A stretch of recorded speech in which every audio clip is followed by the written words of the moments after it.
Flex जे लावलेले त्या ठिकाणी आपला फोटो कुठेच पाहायला मिळाला नाही. तुमचे फोटो वगळण्यात आलेत, कार्यकर्त्यांच्या मध्ये नाराजी आहे का? तुमचा फोटो का लावलेला नाही बॅनरवर? पहिल्यांदा ही सभा माझ्या मतदारसंघात होत नाहीये, ही बाहेर होते आणि पालकमंत्री साहेबांनी घेतलेली ती सभा आहे. त्याच्यापूर्वी जर तुम्ही पाहिलं असेल की पहिल्या दिवसापासूनच, जेव्हापासून मी एकनाथ शिंदे साहेबांचे बरोबर तेव्हापासूनच कधीही माझ्या जिल्ह्यातल्या कुठल्याही फ्लेक्सवरती फोटो नाही येत आणि मला त्याबद्दल वाईट पण वाटत नाही, कारण पालकमंत्री महोदय हे स्वतः निर्णय घेत असतात जिल्ह्याचे, ते प्रमुख आहेत जिल्ह्याचे, त्यामुळे त्यांना जो योग्य निर्णय वाटेल ते पहिल्यापासून ते घेत असतात. त्यामुळं ही काय पहिलीच सभा होत नाही साहेबांच्या, त्याच्यापूर्वी पण खूप सभा झाल्या. मला ज्याला बोलवलं त्याला मी बऱ्याच वेळा गेलो होतो, पण जिथं बोलवलं नाही तिथं आजपर्यंत कधी गेलो नव्हतो. म्हणजे आजच्या सभेला सुद्धा तुम्हाला निमंत्रण दिलं गेलंय किंवा तुम्ही जाणार आहात का?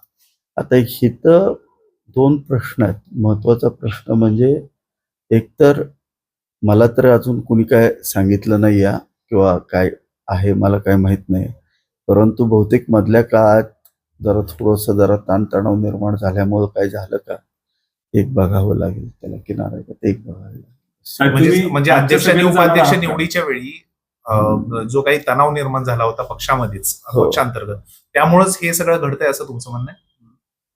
तसं म्हणता येत नाही, पण बेसिकली आता जे सत्कार आहेत ते जिल्हा परिषद पंचायत समिती सदस्यांचे सत्कार आहेत आणि आमच्या बाबतीत असं झालं की जिल्ह्यात ते राष्ट्रवादी बरोबर एकत्र होते, परंतु माझ्या इथं मात्र मी नेमकं भाजप बरोबर एकत्र होतो, त्यामुळे मला क्रमप्रत्वे मी भाजप बरोबर गेलो. त्यामुळे एखाद्या वेळेला आमच्या सदस्यांना आणि आम्हाला जरा बाजूला ठेवलं असेल. मग तुम्ही आज जाणार आहात की नाही सगळं? नाही. तर आपल्या तालुक्यातले पण काही पक्ष प्रवेश होत आहेत असं समजतं की त्या कार्यक्रमामध्ये खटाव असतील किंवा कोरेगाव तालुक्यातील काही कार्यकर्ते, म्हणजे जवळचे काही कार्यकर्ते.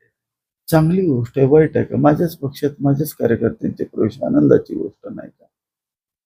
त्या पक्ष प्रवेशात असताना तुम्ही स्टेजवर दिसत नाही, कुठेतरी हा दुसरा प्रवाह तयार करायची प्रक्रिया सुरू आहे असं वाटतंय का कोरेगाव विधानसभा मतदारसंघामध्ये? बेसिकली तुम्ही लक्षात घ्या, पर्यटन महोत्सव महाबळेश्वरचा एवढा मोठा होता, त्याचं पण मला निमंत्रण नव्हतं, तुम्हाला माहिती आहे. तो झालेला त्यावेळेला पण मला काय बोलवलं नाही, किंवा पाटणमध्ये कधीही साहेबांनी बोलवलं नाही, कराडमध्ये कधी, म्हणजे असं ही पहिलीच वेळ नाही आहे, हे पहिल्या दिवसापासून असंच आहे आणि त्याची मला सवय आहे, त्यामुळे मला काय वाटत नाही ह्या गोष्टीची. एकनाथ तुमच्यावर चिडले आहेत का, अशी चर्चा सुरू झाल्या? तुम्ही मुख्यमंत्री देवेंद्र फडणवीस यांना भेटला आहेत का या गोष्टीवर, किंवा असा गोंधळ झालाय, किंवा जिल्हा परिषदच्या निवडणुकीनंतर जो गदारोळ झाला, तुमच्या पत्नींना तुम्ही ज्या अध्यक्षपदावर विराजमान केलं त्यामुळे शिवसैनिक नाराज झाल्यात आणि त्या बाबतीत तुम्ही मुख्यमंत्र्यांकडे काही बोलला आहात का? बेसिकली एक लक्षात घेतलं पाहिजे, माझी बायको ही पहिल्यापासून भाजपमध्येच आहे. आज नाही तर 2011 पासून आमचं संपूर्ण कुटुंब भाजपचं काम करतं. 2019ला ही जागा शिवसेनेला गेली, त्यावेळेला मी शिवसेनेच्या चिन्हावरती उभं राहिलो.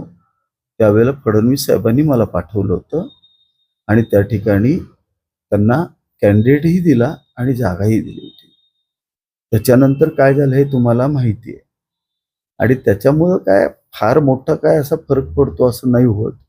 जे सत्य आहे ते सत्य आहे आणि ती त्याच पक्षातनं निवडून आली आणि अध्यक्ष झालेली आहे, त्याच्यात कोणाला नाराज व्हायचा काही प्रश्नच येत नाही ना. एक बेसिक लक्षात घेतलं पाहिजे, आपल्याकडे संख्या किती हे फार महत्वाचं असतं. आज भाजपकडे संख्याबळ किती होतं?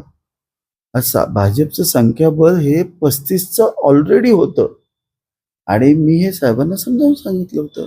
पण 2 सदस्य जे आपले शिवसेनेचे आहेत त्यांना व्हीप पण आता बजावल्याचं सांगितलं जातं आणि त्यामध्ये तुम्ही त्या सदस्यांना सोबत म्हणजे भाजप सोबत गेलाय अशी चर्चा आहे. मग आता तुम्ही मला सांगा, मग उद्धव ठाकरे साहेबांनी सुद्धा आमच्या सगळ्यांना तसे व्हीप बजावले होतेच ना. आम्ही गुवाहाटीवरून माघारी आल्यानंतर सुद्धा आम्ही सुद्धा भाजप बरोबर निवडून आल्यामुळेच आम्ही एकनाथ शिंदे साहेबांना मुख्यमंत्री म्हणून मतदान केलं आणि त्यांना राज्याचं मुख्यमंत्री केलं. म्हणजे जे सत्य ते सत्य आहे ना, त्यावेळेचे जे आहेत ते सेम तसंच इथं झालेलं आहे. 2च सदस्य आहेत. बेसिकली एखाद्यानं अपेक्षा कुठली धरायची असते, अध्यक्षपदाची एखादी अपेक्षा कधी धरावी, की ज्या वेळेला शिवसेनेचे समजा जर 30 सदस्य निवडून आले सातारा जिल्ह्यामध्ये आणि मग मान्य असतील तर मान्य आहे, मग जर आमच्याकडून काही चूक घडली असती मान्य आहे. आणि शिवसेनेचा अध्यक्षपदासाठी उमेदवार नव्हताच. अध्यक्षपदासाठीचा उमेदवार कोण होता? जो उमेदवार आमच्या विरोधात लढलाय तो आमच्या विरोधातल्या राष्ट्रवादी काँग्रेस पक्षाचा जर उमेदवार असेल तर आम्ही त्याच्याबरोबर जाऊ शकत नाही. साहेब, पुढील काळामध्ये तुम्ही आता भाजप सोबत जाणार का? कारण की शिवसेनेमध्ये तुमच्या पक्षातच नाराजी आहे तुमच्या विरोधात. तुम्ही आता आज कार्यक्रमाला जाणार नाही असं जाहीरपणे का सांगताय? आता तुम्ही पुढच्या ह्याला तुम्ही भाजपमध्ये जाणार का नेमकं? पहिली गोष्ट लक्षात घ्या, मी कार्यक्रमाला जायचा प्रश्न नाहीये. आजपर्यंत ज्या कार्यक्रमाला मला बोलवलं त्याला मी गेलेलो आहे. ज्या कार्यक्रमाला बोलवलं याच्यापूर्वी पण मला खूप कार्यक्रमाला नाही बोलवलेलं.